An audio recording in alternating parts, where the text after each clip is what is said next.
Many firefighters have been taught that all hose streams can push fire. Therefore, you must always fight fire from the unburned side. Some firefighters have even experienced fire being pushed on them. But what does pushing fire mean?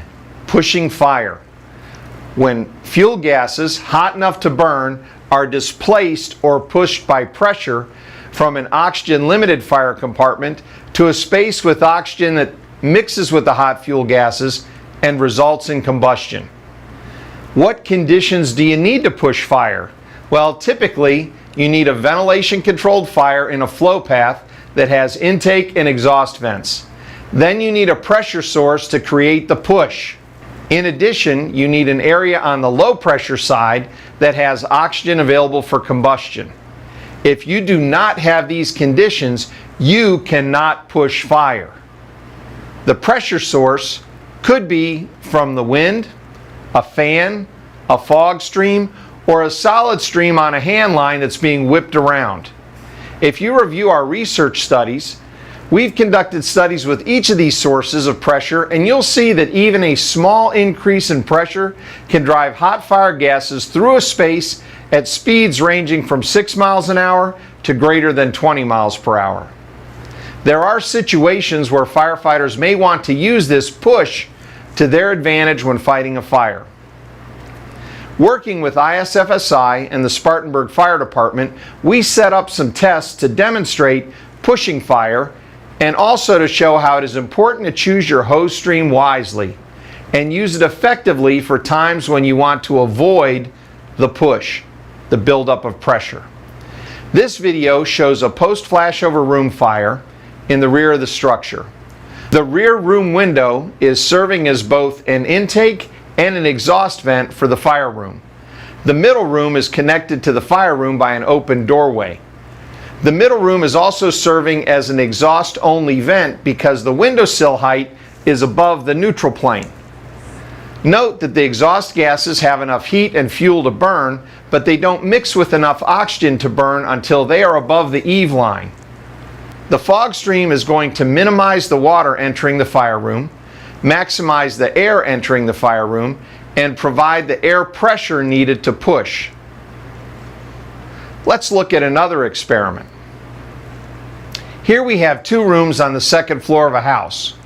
Both rooms are similar in size and had similar fuel loads, consisting of a wood bed frame, mattress, box spring, wood dresser, and pallets.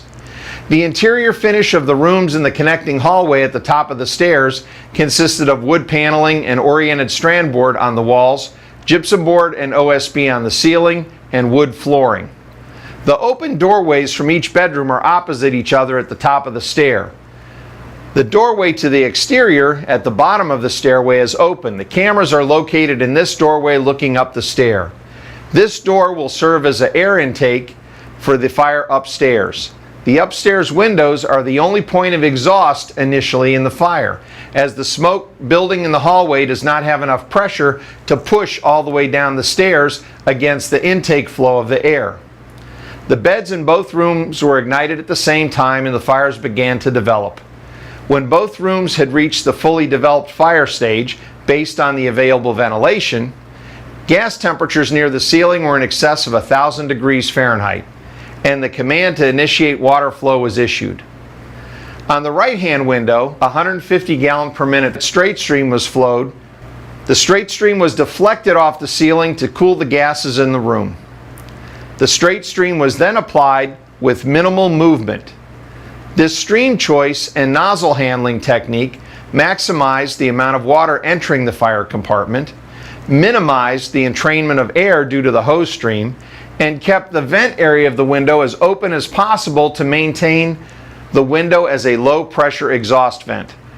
This allows combustion products and steam out of the window even though the line is flowing.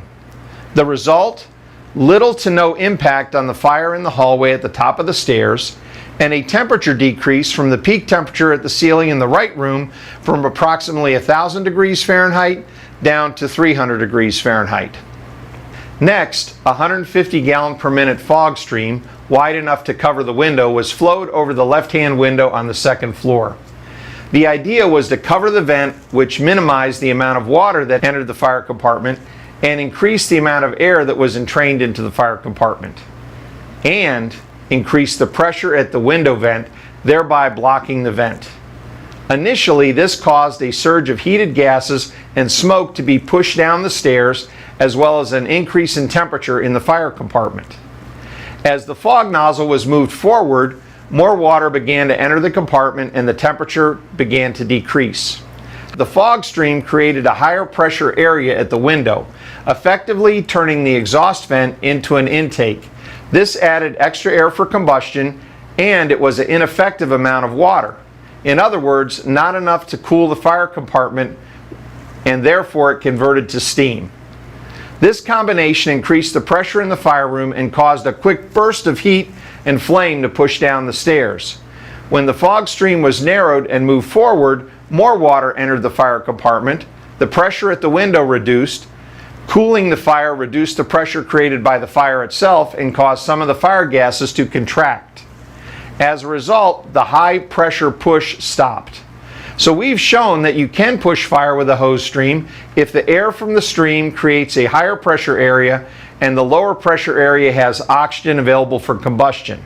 However, we can also see that this can be prevented by the use of a solid or straight stream with limited movement if you're attacking from the exhaust side. If you're working in the interior and attacking toward the exhaust, you may want to use air pressure to your advantage to force heat away from your position and out another exhaust vent.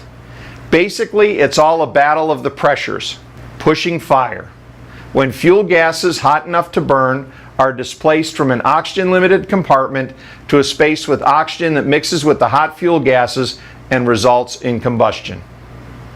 Please see our studies on ventilation, positive pressure ventilation, and fire attack so you can get a better understanding of the pressures created by a fire inside a structure, the impact of wind, the impact of fans, and the impact of hose streams, so you can make good choices on the fire ground.